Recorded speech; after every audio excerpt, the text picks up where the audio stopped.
यथार्थ शक्ति की जय। संपूर्ण पुण्य आत्माओं को प्रणाम, जागरूक लोगों को सलाम। यथार्थ अंतर्वाणी सत्मार्गदर्शन में आत्मिक स्वागत है। मासूम मित्रों, आप इस वीडियो पे जुड़े हैं, बहुत ही सौभाग्यशाली है, क्योंकि इस वीडियो में किसी लिखा लिखी बात नहीं बताया जाएगा, न ही कोई काल्पनिक, धार्मिक, यहाँ तक से कोई धर्म शास्त्र पर निहित ज्ञान के बारे में चर्चा नहीं होगा। जो स्वयं के आत्म अनुभव से, बोध से और प्राकृतिक चेतना से उपलब्ध है, वही ज्ञान इसमें मिलेगा।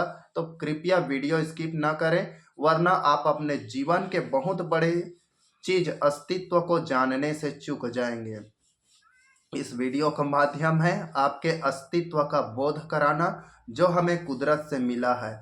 उस कुदरत के प्रसाद को आप सबको बांटना ही मेरा उद्देश्य है।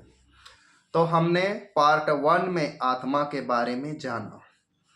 आत्मा क्या है, कैसा है, क्यों है, और इसकी अवधारणा, आत्मा की अवधारणा पहले जान लेते हैं कुछ सटीक में, और इसमें बहुत ही डीपेस्ट गहराई में जाएंगे, जो बहुत ही सूक्ष्म है। समझ ना आए तो कुछ ठहर कर, रुक कर, स्किप करके देखना। तो यह वीडियो धर्मांध से, मूर्खता से पढ़े हुए व्यक्तियों के लिए अमृत और वरदान है, और जागरूक लोगों के लिए भी यह बहुत ही सुंदर वीडियो है। तो चलिए चलते हैं। आत्मा क्या है, यह अवधारणतः जानना बहुत ही कठिन है। यह आदिम समय से चला आ रहा है। जब से मनुष्य में बोध और चेतना का ज्ञान हुआ है, उसने खोज चालू कर दिया।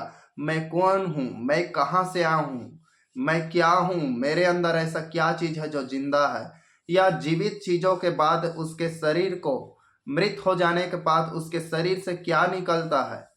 ऐसा लोगों में एक विशेष अवधारणा प्राचीन प्राकृत समय से चला आ रहा है। यहीं से आत्मा की अवधारणा जन्म लेता है। अब आत्मा की अवधारणा तो जन्म लेता है। अब प्रश्न उठता है कि आत्मा कैसा होता है, क्या रंग है, कैसा दिखता है, और कहाँ पर रहता है। अब इस अवधारणा को स्थान दिया लोगों ने इंसान के दिल में, दिमाग में और जीवित चीजों में आत्मा का निवास रहता है। क्या यह सत्य है? तो जैसे कि मैं पहले भी बताया था, मैं भी आत्मा मानता हूं। वीडियो में आप सभी का आत्मिक स्वागत किया हूं। आत्मा एक ऊर्जा का नाम है मासूम मित्रों, और प्राकृतिक पूरी ऊर्जाओं से संपूर्णता से भरा है। उस संपूर्ण ऊर्जा का हम जीव क्या है, एक पृथक पृथक कण है, उनके ही अस्तित्व है। तो जो ऊर्जा का अस्तित्व पृथक है, जीवों में स्वयं का बोध, चेतना और अलग अलग अपने अपने अनुसार चलने की क्रियाएं होती है। इस कारण से हमें भ्रम होता है कि आत्मा और परमात्मा अलग है। अब यहाँ से एक और चीज पैदा होता है। अब आत्मा आया तो आत्मा कहाँ से आया होगा? आत्मा का कोई तो स्रोत रहा होगा जहाँ से आत्मा आया। तो आत्मा कहाँ से आया? परमात्मा है भाई, क्योंकि समुद्र से ही पानी है, स्रोत है। उससे क्या है, नदी, नरवा, नाला, तालाब, कुआं में पानी आए, ऐसा लोगों का अवधारणा है। जबकि पानी धरती के नीचे में है, और धरती में कहाँ से आया? बाहरी एस्टेरॉइड से आया था। तो वह भी धारणा कुछ कुछ करीब करीब सही है। सामान्यता दृष्टि से देखा जाए तो समुद्र से आया है। तो आपको बताया था दृश्य शक्ति, अदृश्य शक्ति। दृश्य और अदृश्य शक्तियों के बारे में वीडियो डालूंगा। बहुत ही सूक्ष्म और विशद विज्ञान से भरा हुआ वीडियो है। अब आत्मा के बारे में हम यही जीवन भर सुनते आ रहे हैं। आत्मा ही परमात्मा का अंश है, न आत्मा नष्ट होता है, न मरता है, रूप बदलता है, कपड़े की तरह शरीर बदलता है। आत्मा चैतन्य है, शुद्ध है, सत्य है, शाश्वत है, परमानंद है, सच्चिदानंद है। न अग्नि जला सकती है, न पवन उड़ा सकती है, न पानी गीला कर सकती है, न आकाश खा सकती है, न धरती पचा सकती है। नैनम छिदन्ति पावकः। और आत्मा ही ब्रह्म है, इस प्रकार से बहुत सारे चीज़ों का हम शास्त्रों में और कहावत में चलते आ रहे हैं। आत्मा नित्य है, आत्मा ही परमात्मा है, तो ऐसे कथा कहानी हमेशा से। लेकिन क्या वास्तव में किसी ने अनुभव किया कि मुंह से ही ऐसे बोल दिया? तो हाँ, बहुत सारे लोग अनुभव किए हैं। ब्रह्मांड चेतनाओं से बना है, चेतना ऊर्जाओं में निहित है, ऊर्जा ही अपने आप को स्वयं कार्य करने में सक्षम है। यहाँ संसार को चलाने के लिए किसी देहधारी ईश्वर या आत्मा परमात्मा ऐसे व्यक्ति या स्थान नहीं होता। और आपको बताए हम वीडियो में कि हमारा जीव अपने शरीर में निवास नहीं करता, यह बात सत्य है। यह हमारे माँ की कोशिकाएं अंडाणु और पिता की कोशिकाएं शुक्राणु दोनों के मेल फीमेल के संसर्ग से उसमें कीटाणु है, उससे हमारा निर्मित हुआ है, यह प्रमाणित है। अब वही जीव क्या है, विकसित रूप का कितना बड़ा होना है, कितना साइज होना है, कितना बाल, कितना रोशनी, कितना ताकत, कितना स्वस्थ, कितना कमजोर, किस किस अवस्था में क्या क्या बीमारियां हो, यह सारे चीज डीएनए में हमारे उपस्थित होता है। तो यह जो जीवों की संतति है वह एक अलग से चेतना है, लेकिन इसी चेतना का अस्तित्व में ऊर्जा का हम उपयोग करते हैं। तो आत्मा के बारे में प्राचीन दार्शनिक सबसे पहले प्रमाणित रूप से अरस्तु कही जाता है। अरस्तु इस आत्मा को नीमा बोलते थे। नीमा का मतलब उसने 3 नीमा बोलते थे, एक प्रकार से आत्मा या रूह भी बोलते हैं। अब इसी नीमा 3 इंसान का 3 प्रकार से आत्मा होता है, इस प्रकार से बताए। एक माँ के शुक्राणु, पिता के शुक्राणु और माँ के अंडाणु से, दूसरा स्वयं के बुद्धि में होता है। कई वैज्ञानिकों ने अध्ययन किया, उसके बाद आत्मा वीर्य में होता है। इसके बाद इसका वैज्ञानिक प्रमाण ही देख लेते हैं हम। विलियम हार्वे नामक इंग्लैंड का वैज्ञानिक था, वह बहुत ही प्रयास किया और मरे हुए जानवरों के सिर लाता था और उसमें देखता था कि आत्मा कहाँ रहता है। तो उसमें उसने देखना कि यहाँ पिट्यूटरी ग्लैंड रहता है इस मस्तक में, और यहाँ मटर के दाने इतना खोखला होता है, किसी में पत्थरनुमा रहता है जिसमें कम चेतना हो, और उसी को उसने आत्मा का स्थान बताया। पुराने यहूदी लोग बोलते हैं कि रीढ़ के हड्डी में एक ऐसा हड्डी रहता है जहां पर आत्मा रहता है, लेकिन वैज्ञानिकों ने खोजा तो नहीं मिला। और यहूदी लोग बोलते हैं वह हड्डी कहीं पर अंगूठे में रहता है, कोई बोलता है रीढ़ के छोर में रहता है, कोई यहाँ सिर पर रहता है बोलता है, लेकिन ऐसा हड्डी नहीं मिला। वैज्ञानिकों ने बहुत शोध किया, खोज किया, बहुत सारे वैज्ञानिक तथ्य किया, लेकिन वैज्ञानिक भाइयों से यही प्रार्थना है कि उसको इस चीज को जानना जरूरी है, दृश्य शक्ति अदृश्य शक्ति। चेतना दृश्य शक्ति नहीं है, विजुअल नहीं है, और विजुअल को हम अनुभव कर सकते हैं, और अनुभव को ही परमात्मा कहते हैं। इसीलिए परमात्मा अनुभव का नाम है। परमात्मा को हम अनुभव कर सकते हैं, देखने की इच्छा करेंगे तो नहीं दिखेगा।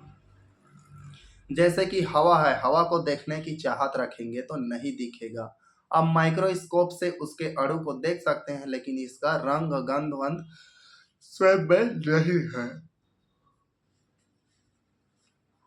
वैज्ञानिकों ने बहुत सारे शोध किए, जिसमें एक वैज्ञानिक मरे हुए लोगों का चीड़ फाड़ करके देखता था, उस वैज्ञानिक का नाम याद नहीं आ रहा है।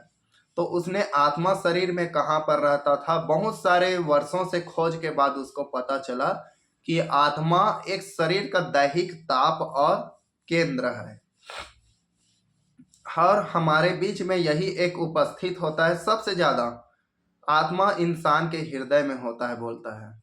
यही अवधारणा सबसे ज्यादा प्रचलित है और सभी धर्मों में एक सामान्य से है। तो आत्मा क्या सच हृदय में होता है? अगर हृदय में होता है आत्मा, तो सांस रोक दें फिर भी आदमी मर जाएगा। सांस रोक कर बंद कर दे तो, सांस निकाल कर बंद कर दो फिर भी मर जाएगा। तो यह शरीर को चलाने के लिए ऊर्जा की आवश्यकता है, और ऊर्जा कहाँ से लेगा? खाना से, पीना से और खाद्य पदार्थ से। अब खाना पीना खाद्य पदार्थ इस शरीर को मिलेगा। तो हमारे शरीर में दो प्रकार से ऊर्जाएं चलता है, एक जैविक ऊर्जा और दूसरा प्राकृतिक ऊर्जा। प्राकृतिक ऊर्जा और जैविक ऊर्जा जो जीवन के लिए जरूरी है वो तो है रसायन तत्व, लेकिन इसमें चेतना, चेतना क्या है, हमारे पृथ्वी ब्रह्मांड का अस्तित्व है, उसी अस्तित्व का हम अणु है। इसे समझने के लिए आपको यह उदाहरण बता रहा हूं, पहले वीडियो में भी बताया था कि दुनिया दो चीजों से मिलकर बना है, एक हार्डवेयर एक सॉफ्टवेयर। तो हार्ड क्या है, बॉडी है, शरीर है। पृथ्वी भी बढ़ता है घटता है, पहाड़े बढ़ता है घटता है, टूट जाता है, पठार बनता है, पठार के बाद वहीं से पर्वत बनता है। समुद्र बढ़ता है, एक दिन डूब जाता है, घट जाता है, वहां पर पहाड़ बन जाता है, और जमीन है वहां समुद्र बन जाता है। तो हार्डवेयर और सॉफ्टवेयर, सॉफ्टवेयर चेतना ज्ञान बुद्धिमत्ता, इसी को हम परमात्मा बोले हैं। और जो दुनिया में पदार्थ ठोस चीज है वह क्या है, स्थूल है, तो इसको हम जड़ पदार्थ बोले हैं, मृत चीज बोलते हैं। लेकिन वास्तव में देखा जाए दुनिया में ना तो मृत कोई चीज है, केवल है तो चैतन्य। क्योंकि मान लीजिए पत्थर ध्वस्त होकर मिट्टी बन गया है, और मिट्टी बनने के बाद वह मर गया है, बिल्कुल नहीं, वह जिंदा है, क्योंकि मिट्टी में भी इलेक्ट्रॉन प्रोटॉन ऊर्जा उसमें सन्निहित है। अगर उसको विस्फोट कर सके तो उसमें भी ऊर्जा निकलेगा। जो सूर्य है जिंदा है, वह क्या है, प्रकाश दे रहा है, लेकिन मरने के बाद भी विस्फोट होगा, उसका अस्तित्व ऊर्जा अंतरिक्ष में रहेगा ही। तो अध्यात्म बोलता है न तो ऊर्जा उत्पन्न होती है न नष्ट होती है, एक रूप से दूसरे रूप को धारण करती है। जिस प्रकार से मनुष्य पुराने फटे कपड़ों को त्याग कर नए वस्त्र ग्रहण करता है। यह किसने बोला है गीता में, श्री कृष्ण ने बिल्कुल नहीं बोला है, इसे महात्मा बुद्ध ने अपने शिष्यों और अनुयायियों को बोला है। गीता महात्मा बुद्ध का वचनों को हिंदूकरण करने के लिए ब्राह्मणों ने लिखा है, ताकि बुद्ध का ज्ञान छिप जाए और काल्पनिक कृष्ण का ज्ञान आपके बीच में चलता रहे। आप उस ज्ञान को मानेंगे, अब आपको सही लगेगा और आप बोलेंगे यह ज्ञान हिंदू धर्म का है, जबकि यह बौद्ध धर्म का देन है। जो है ईमानदार लोगों के लिए यह वीडियो है। अब इसी प्रकार से वैज्ञानिकों ने लाशों पर प्रयोग किया, तो यानी जिंदा लोग कुछ क्षण मरने से पहले, यह प्रयोग भारत में और दुनिया में बहुत ही पॉपुलर हुआ। तब व्यक्ति को शीशे में मरने से पहले, टीबी का रोगी था, बंद कर दिया ताकि ज़्यादा हड़बड़ाया भी नहीं, आराम से मर गया, ज़्यादा तकलीफ नहीं हुआ। उसके बाद मरने के बाद 21 ग्राम उसका वजन हो गया, क्योंकि वैज्ञानिक आत्मा को देखना चाहते थे। है तो वायु, अगर वह वायु के माध्यम से भी होगा तो वायु का वजन कर लेंगे। तो आत्मा निकलने के बाद 21 ग्राम बॉडी क्या हो गया, कम हो गया। कम हो गया तो वही मान लिए। फिर इसका प्रयोग कुत्तों में, चूहों में किया गया, रिजल्ट गलत आया। और बहुत सारे टीबी पेशेंट के लोगों पर किया, उसमें भी इसका रिजल्ट गलत आया। इसका मतलब आत्मा को वजन से हम नहीं जान सकते। इसी का भारत में बहुत ही मिथ्योलॉजिकल, बहुत ही गंदा तरीके से प्रचार हुआ। किस प्रकार से कि वैज्ञानिकों ने मरते हुए आदमी को शीशे में बंद कर दिया, और शीशे में बंद किया तो आत्मा जैसे ही निकला, पूरी तरीके से पैक कर दिया था, आत्मा निकला तो शीशा फट गया। वैज्ञानिक लोग कैमरा वैमरा में नहीं देख पाए।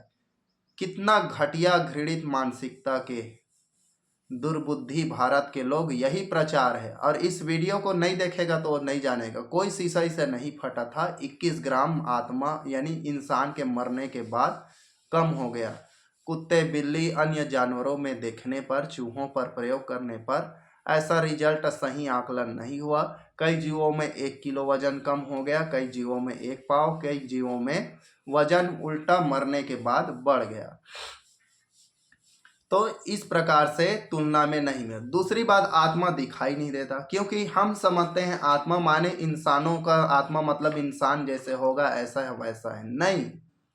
जो ऊर्जा है, मान लीजिए मेरे पास ये एक डिब्बा है और इसमें एक आत्मा मतलब पानी के रूप में है, इसमें मैं डाल दिया आत्मा को तो वह पानी के रूप में इसमें प्रवाहित होगा, इतने में ही रहेगा। उसी प्रकार से इसको हम फाड़ दिए, फूट गया, तो फूटने के बाद पानी गिर जाएगा और वह कहाँ से आ जाए, प्रकृति में चला जाएगा। यही हमारे अंदर होता है। हम दीपक ज्योति क्यों जलाते हैं? हमारे दीपक जलाने का बहुत ही बड़ा रहस्य है। तो दीपक जलाने का, मशाल जलाने का बहुत ही पुराना, लंबे समय से, प्राकृतिक समय से इतिहास है। लेकिन बौद्धों के समय से दीपक जलाने का धार्मिक आस्था सबसे ज़्यादा प्रभावित हुआ। यह दीपक जलाकर पूजा पाठ करने, ये विधि हिंदुओं की नीचता है, यह बौद्धों से लिया गया है। बौद्ध लोग दीपक जलाकर, मैं जब जोत जलाता था मुझे आत्मबोध हुआ कि यह जो शरीर है यह मिट्टी का दिया है और इस मिट्टी के दिया में 3 प्रकार से ईंधन है, भोजन, हवा, पानी, ये खाद्य पदार्थ। अब यह क्या है, हमारे ईंधन है। जब तक हमारे शरीर में ईंधन रहेगा तब तक हमारा आत्मा जलता रहेगा और इसमें जो आत्मा है वह ज्योति के रूप में है। ज्योति क्यों? वह ऊर्जा है और ऊर्जा एनर्जी के रूप में रहता है, शक्ति के रूप में रहता है, सक्रिय रहता है। इसीलिए परमात्मा को ज्योतिर्स्वरूपा बोला गया है। अब ऐसे में तो परमात्मा अंधकार है, तो अंधकार का क्या हुआ? तो अंधेरे में भी ऊर्जा छुपा है। और ये ब्लैक एनर्जी, वाइट एनर्जी बोलते हैं ना, ब्लैक का मतलब जैसे हम देख नहीं सकते, इसी को काला जादू बोलते हैं। जादू के मतलब कोई नहीं जिसे हम देख नहीं सकते, और वह चाहे विज्ञान के माध्यम से हो, चाहे मंत्र के माध्यम से, तंत्र या कोई भी विधि, तब उसे हम क्या बोलते हैं, ब्लैक एनर्जी। और वाइट एनर्जी मतलब जिसे हम दृश्य देख सकते हैं। यही ब्लैक और डार्क एनर्जी का अंतर है। उसी प्रकार से नेगेटिव पॉजिटिव नाम का कोई ऊर्जा ही नहीं होता, यह झूठ मिथ्या भ्रम है। विपरीत शक्तियां होता है प्रकृति में। विपरीत शक्ति मतलब एक धक्का देगा तो एक रुकेगा। जैसे मैं इस वस्तु को धक्का दूंगा तो इसमें स्वयं का शक्ति गुरुत्वाकर्षण रोकेगा, मतलब घर्षण और के विरुद्ध क्या हो गया, गुरुत्वाकर्षण। उसी प्रकार से किसी भी चीज को चीखना है तो चीखना कितना भी करे उसके विपरीत वह खुरदरा ही रहेगा। तो चीखना और खुरदरा, यानी यहाँ पर 2 विपरीत शक्तियां काम करता है। ना तो कोई नेगेटिव ऊर्जा है, ना तो कोई पॉजिटिव ऊर्जा। मतलब ऊर्जा है और ऊर्जा कार्य करता है।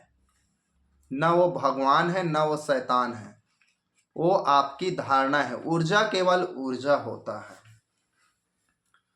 तो यह धारणा वैज्ञानिकों का प्रयोग है। इसके बाद वैज्ञानिकों ने डेथ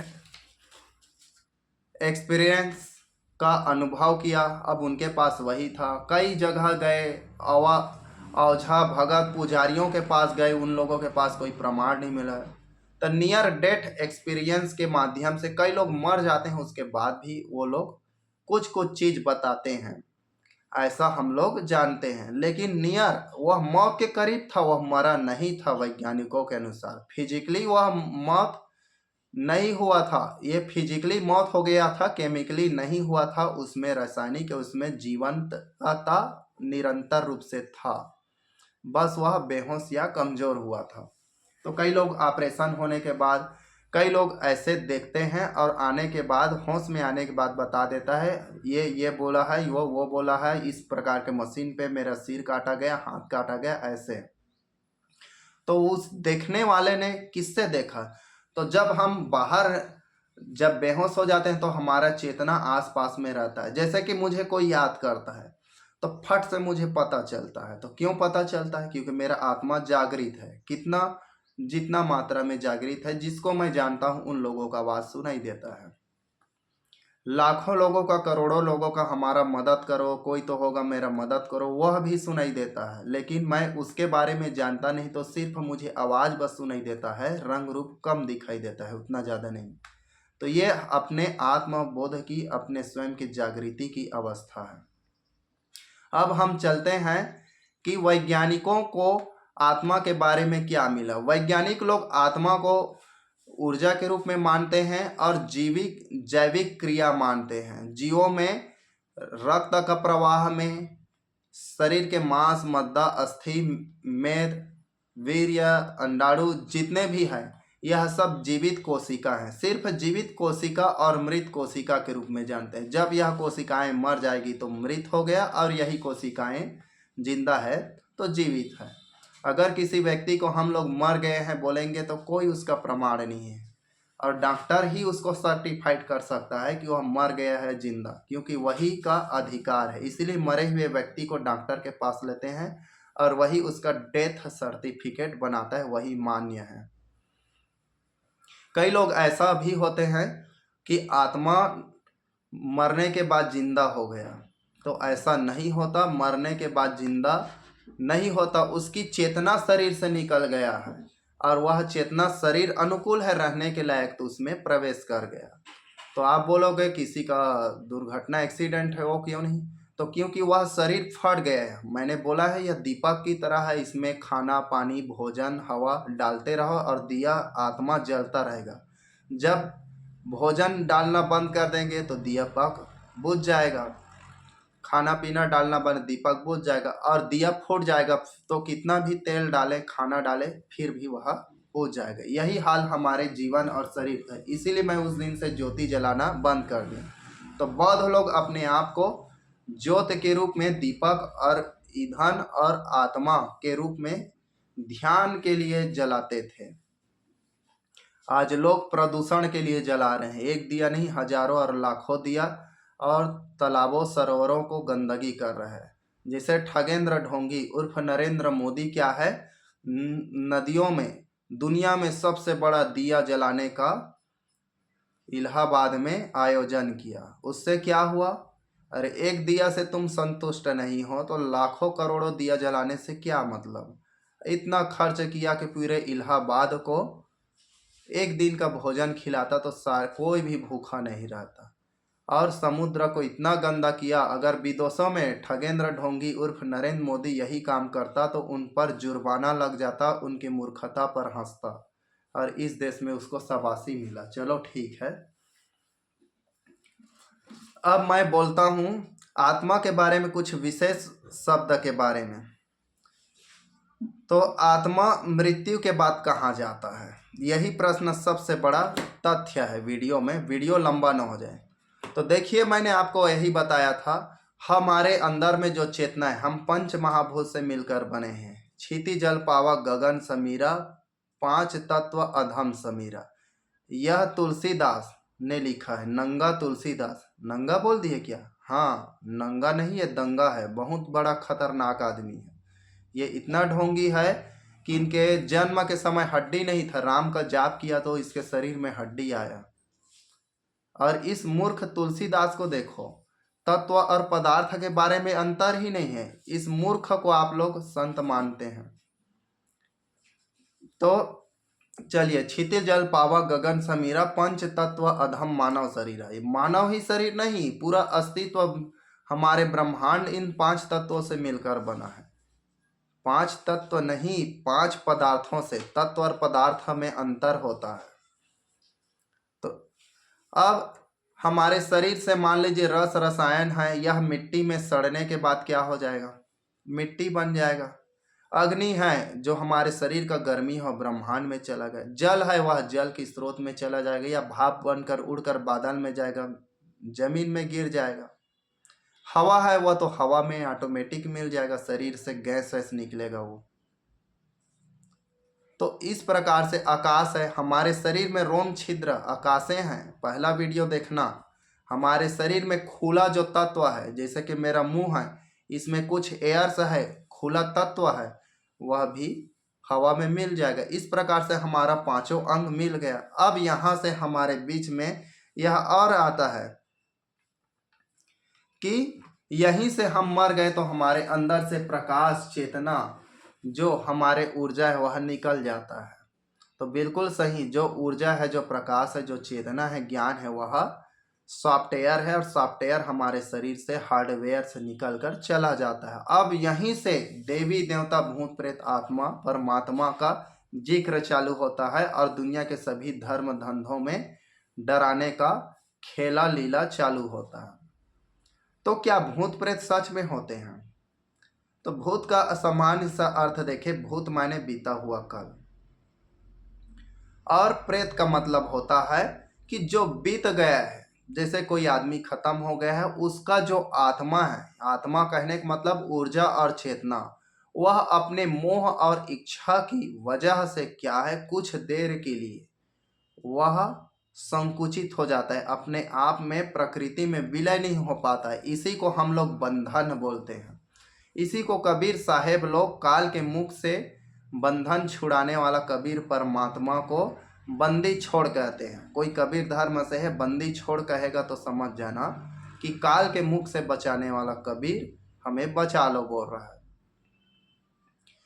तो हमारी जो चेतना है, सॉफ्टवेयर है, वह इच्छा के बंधन से बंध जाता है, और वही सॉफ्टवेयर मरने के बाद या तो देवी मान सकते हैं, देवता मान सकते हैं, भूत मान सकते हैं, प्रेत मान सकते हैं, जो भी माने वह कार्य करने में सक्षम होता है, कितना जितना उनका सामर्थ्य होता है। और इसी आत्मा को ही भगवान बोलते हैं, शैतान बोल देते हैं।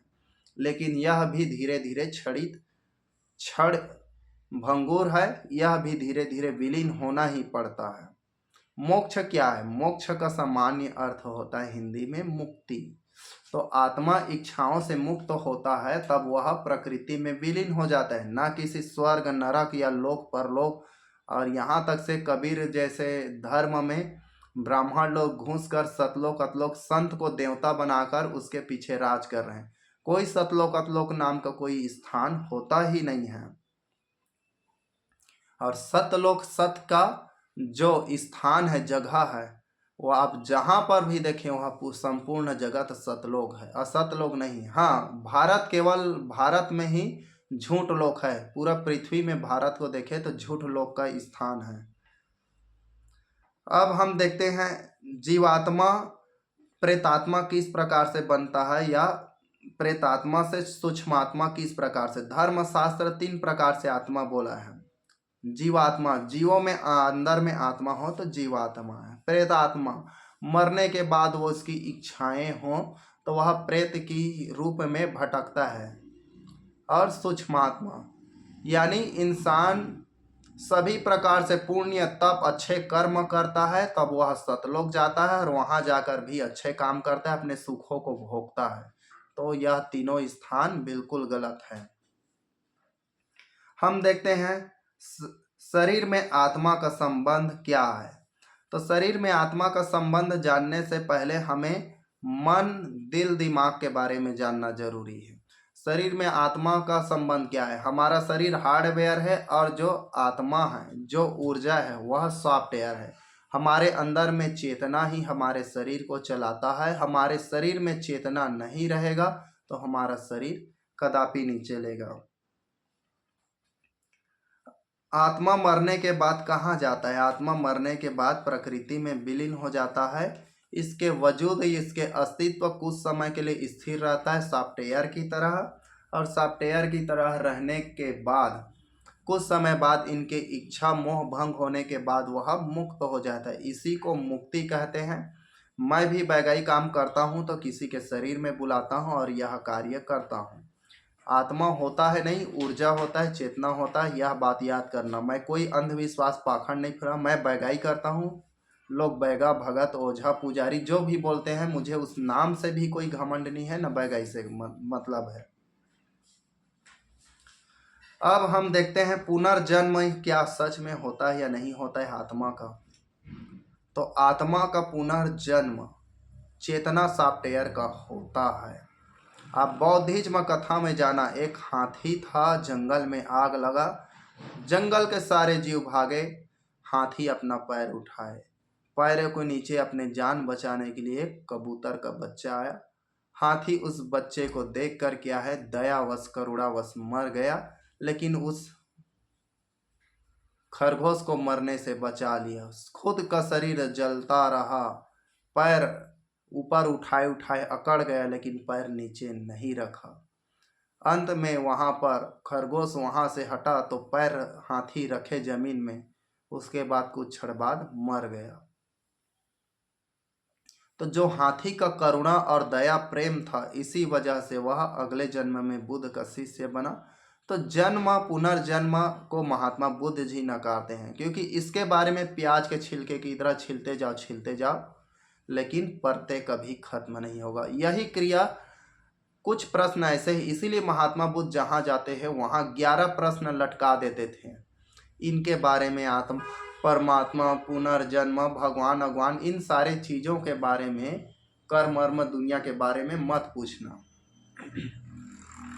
यानी जो कर्म है, पाप पुण्य का खेल है, ऐसे ऐसे बहुत सारे, मात्र 11 प्रश्नों का उत्तर मत पूछना, ऐसे लिख दिया जाता था।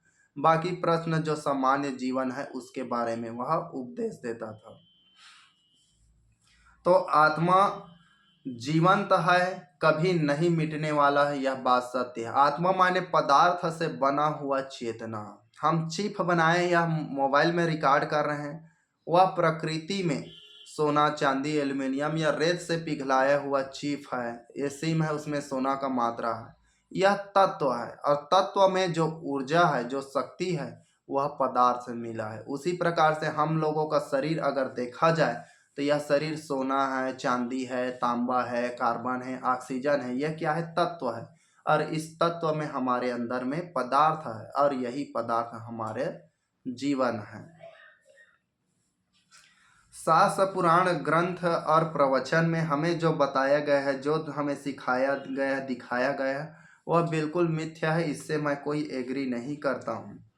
अब इसी प्रकार से आत्मा और परमात्मा का आकार और निराकार, किस प्रकार से आकार है भाई आत्मा का है? तो देखिए मासूम मित्रों, ऊर्जा का कोई ना तो आकृति है, ना उसका रंग रूप मान सकते हैं। ऊर्जा का है सिर्फ तो नियम है, और नियम ही प्रकृति का भगवान है। इसी को महात्मा बुद्ध ज्ञान प्राप्त किए तो एस धम्मो सनातनो, यही प्रकृति भगवान है, यही ऊर्जा का नियम ही संसार का रचनात्मक शक्ति है।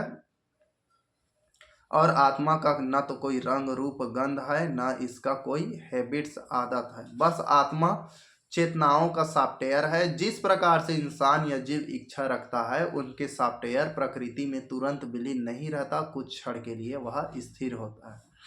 इसीलिए मरे हुए व्यक्ति के घर के दरवाजे में खाना पीना भोजन रखते हैं। मैं भी पूजा पाठ करता हूँ, वो वाला पूजा पाठ नहीं जो वास्तविक प्राकृतिक आदिवासी परंपरा है। तो आत्मा क्या है? खुशबू को ग्रहण करे, खुशबू को प्राप्त करे, इसी वजह से उसको देते हैं। आत्मा का उद्देश्य क्या है? तो आत्मा हमेशा से अपने आप को पूर्णता को प्राप्त करे। दुनिया में प्रत्येक चीज अपने को पूर्ण करने की ओर दौड़ रहा है, यह दिखाई नहीं दे रहा है। इलेक्ट्रॉन क्यों दौड़ रहा है? प्रोटॉन क्यों दौड़ रहा है? यह ऊर्जा परम स्रोत परमात्मा में मिलने का कोशिश कर रहा है। उसी प्रकार से जो आत्मा का स्रोत है वह परमात्मा परम चेतना और ऊर्जा में मिलने का स्रोत है। जैसे एक बूंद पानी को समुद्र में गिरा तो वह पूरा समुद्र बन जाता है। यही हमारे चेतना का खेल है, हम उनसे छिटके हुए पानी के बुलबुले हैं। आत्मा के बारे में जानने से पहले हमें 2-3 चीजों के बारे में जानना है। दिल, दिमाग, आत्मा में क्या अंतर है? दिल क्या है, दिमाग क्या है, आत्मा क्या है? समझ रहे हैं? तो दिल इंसान के हृदय से या अपने करुणा और प्रेम से उत्पन्न होने वाला मनोदशा है। यह भी ज्ञान और चेतना है। दिल को ही आत्मा बोलते हैं। क्यों? दिल से निकला हुआ हर एक चीज परमात्मा स्वरूप होता है और हमें अच्छे सकारात्मक चीज दिखाता है। इसीलिए दिल से निकला हुआ हमेशा सही रहता है। दिल झूठ नहीं बोलता है, लेकिन जिसके मस्तिष्क में मोह, माया, काम, क्रोध, लोभ रहता है, वहाँ दिल झूठ बोल सकता है और हमें सत्य का पता नहीं है। उसी प्रकार से दिल क्या है? दुनिया के भलाई और अच्छाई, करुणा, प्रेम के बारे में देता है। इसीलिए दिल को परमात्मा के स्थान बोल देते हैं, लेकिन दिल में परमात्मा नहीं होता। तो क्यों दिल पर परमात्मा है हमारे हृदय में बोलते हैं? तो हम जो सांस लेते हैं वह फेफड़े में जाता है, फेफड़े में फुफ्फुस होता है और फुफ्फुस के माध्यम से शरीर, यानी हमारे जीवन का स्रोत मुख्य रूप से फेफड़ा है। किडनी और लीवर तो है, लेकिन हमारा प्रथम भोजन हवा, हवा का ग्रहण हृदय करता है, पानी का ग्रहण किडनी करता है और खाद्य पदार्थ का ग्रहण हमारे आंत करता है। समझ गए ना। और यह हवा पानी खाद्य पदार्थ क्या है, हमारा ईंधन है, और यह शरीर क्या है, मिट्टी का दीपक। और इन तीन चीजों से जो तत्व है उनके पाचन से हमें जो ऊर्जा मिलता है वह है पदार्थ, और पदार्थ से हमारा ज्योति ऊर्जा प्रकाशित है। और उससे हमारे अंदर में दुनिया का सॉफ्टवेयर एक और है, वह है बुद्धि। बुद्धि स्वार्थी होता है, विशेष स्वार्थी नहीं होता है जीवन के लिए। अगर आपको जरूरत पड़े जिंदा रहने के लिए, भोजन खत्म हो जाए तो बुद्धि बोलेगा जिंदा रहने के लिए इंसान को खा जा। तो यह क्या है, दिमाग। तो हमेशा दिल और दिमाग, दिल को क्या बोलते हैं, परमात्मा के स्थान, क्योंकि यहाँ से हमें श्वास मिलता है, यही से जीवन आता है। और दिमाग क्या है, दिमाग अपने निजी स्वार्थ के बारे में सोचता है। जैसे कि मैं यहाँ पर बैठा हूँ और यहाँ से चींटी ईंटी चब रहा है, तो वीडियो खराब हो जाए तो हो जाए ना, तेरे को कष्ट पड़ रहा है, लोगों को ज्ञान देने से क्या फायदा। मैं यहाँ वीडियो बना रहा हूँ तो दिमाग बोले दुनिया मेरा भाषण मेरा प्रवचन नहीं सुनेगा, क्योंकि सुअर की तरह इंसान हो गए हैं। सुअर को मिठाई खिलाओ नहीं खाएगा, और मल मूत्र खिलाओ तो खाएगा। यह वीडियो केवल इंसान ही देख सकता है, और जो इंसान के रूप में सुअर का औलाद है या सुअर है वह इस वीडियो को नकारेगा, वह नहीं देख पाएगा। तो मेरा दिमाग बोल रहा है कि तू अपना समय बर्बाद क्यों कर रहा है, लेकिन दिल बोल रहा है जो हमें मिला है उसे हम बांटेंगे। तो यहाँ पर शैतान और भगवान आपके अंदर में निहित है। और शैतान और भगवान का मतलब यही, शैतान माने निजी स्वार्थ या किसी का हानि कर देना, स्वयं के लिए किसी का तुच्छ समझना, यानी अपने निजी के लिए देखना। और दिल का मतलब होता है सर्वज्ञता, सबको देखना।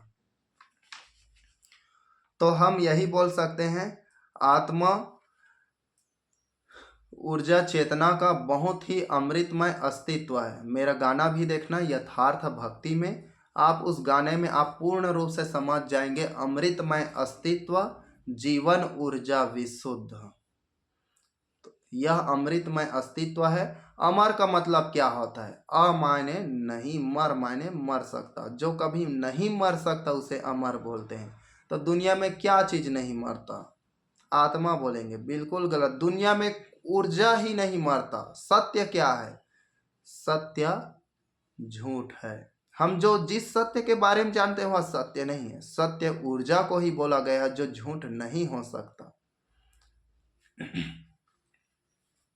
अब हम जानते हैं कि आत्मा ही के बारे में हमारे ठग शास्त्र, हमारे नहीं बैमानों का ठग शास्त्र गरुड़ पुराण है। गरुड़ पुराण क्या बोलता है, गरुड़ पुराण में जिनके घर में मृत व्यक्ति है उनके घर में तो पहले से व्यक्ति मरा है, लेकिन गरुड़ पुराण उनके घर में और डराने धमकाने आएगा। जैसे कि मैं ऐसे ही जाऊंगा और किसी घर में ये पापी है, अगले जन्म में गलत कर्म किया है, आधा उम्र नहीं हुआ मर गया, जवानी से पहले मर गया, शादी सुख का ब्याह नहीं देख पाया, ऐसे ऐसे बोलूँगा तो लोग मुझे मार डालेंगे, बहुत नीच और अधर्मी था, क्या पाप किया है ऐसे बोलूँ। लेकिन एक मैं ऐसे ही धर्म शास्त्र रख लूँ और इसको लेकर उनके घर में गाली गलौज बक बकैती करके आ जाऊँ, तो लोग मेरा पैर धोकर पिएंगे और मेरा पूजा भी करेंगे। और फलाना महाराज बहुत ही अच्छा प्रवचन करता है जी, एकदम दिल आनंद हो गया, इसके जैसा कोई ज्ञानी नहीं है, बहुत सुंदर कथा कहता है भगवान का, बोलेंगे। तो ये ठग नारायण गरुड़ पुराण बंद कीजिए, ऐसा कोई कुछ ऐसा चीज है ही नहीं है। उसी प्रकार से आत्मा का विभाजन होता है। जैसे कि मेरा दिल इस YouTube में बना है, अगर यह YouTube बंद हो जाता है तो मुझे क्या है, बहुत चोट होगा। तो मैं 20% मेरा ऊर्जा लॉस हो जाएगा और मैं कमज़ोर हो जाऊंगा। मैं दुनिया को बताने जा रहा था, नहीं बता पाया या फैल नहीं पाया, तो मेरा आत्मा का शक्ति तुरंत मेरा प्राण खत्म हो जाएगा। तो पहले हम जानते हैं आत्मा और प्राण में क्या अंतर है। तो मासूम मित्रों, आत्मा अलग है और प्राण अलग है, लेकिन उसी का रूप है आत्मा और प्राण। आत्मा जो ऊर्जा है और प्राण माने ताकत जो शक्ति है। तो ऊर्जा और प्राण एक ही है, लेकिन यह क्या है, थोड़ा सा भिन्न है। जैसे कि मैं एक आत्मा हूँ, ऊर्जा हूँ केवल, लेकिन ऊर्जा को जलते रहने के लिए, ऊर्जा को चलते रहने के लिए क्या चाहिए? प्राण चाहिए, शक्ति चाहिए। शक्ति का जो परम स्रोत है उसे प्राण कहते हैं, और शक्ति का छोटा रूप है उसे ऊर्जा। तो हमारे अंदर में जो ऊर्जा है उसको परम चेतना यानी परमात्मा चाहिए, परम ऊर्जा। उस परम ऊर्जा से हम प्राण कहते हैं। वह किस में बसा है? प्रत्येक ब्रह्मांड में और वायु में। वायु के माध्यम से हमारे प्राण में जीवन है, और वायु के माध्यम से हमारे प्राण से निकल जाता है। इसीलिए हर एक सांस जीवन है और हर एक सांस मृत्यु है। अब आत्मा के बारे में गांव घर द्वार इधर उधर हम लोग खुद स्वयं शमशान में साधना करते हैं तो क्या होता है? तो जी हाँ मासूम मित्रों, यह मनुष्यों का सॉफ्टवेयर चेतना मोह माया से वह इर्द गिर्द घूमता है। यह आता है तो शरीर भारी भारी लगता है। शुरुआत में मुझे लग रहा था, अब मुझे भारी नहीं लगता, लेकिन कोई दूसरा साथ में रहता है उनका शरीर वजन हो जाता है। अब वैज्ञानिक प्रयोग से देखें तो डर के नाम से बोलेगा, तो जहां मैं हूं वहां मेरा कोई शिष्य डरता नहीं है। उसके बाद भी वह मैं नहीं रहूंगा तो मेरा नाम लेकर भी शमशान या कहीं पर इंसान चला जाता है। इतना भरोसा है मुझ पर क्योंकि मेरा प्रमाण पाया है, लोग जानते हैं। और मेरा नहीं, मेरे अंदर में उपस्थित जो ऊर्जा आत्मा है, मैं तो मिट जाऊंगा, मेरे अंदर में जो सॉफ्टवेयर है वो नहीं मिटने वाला है।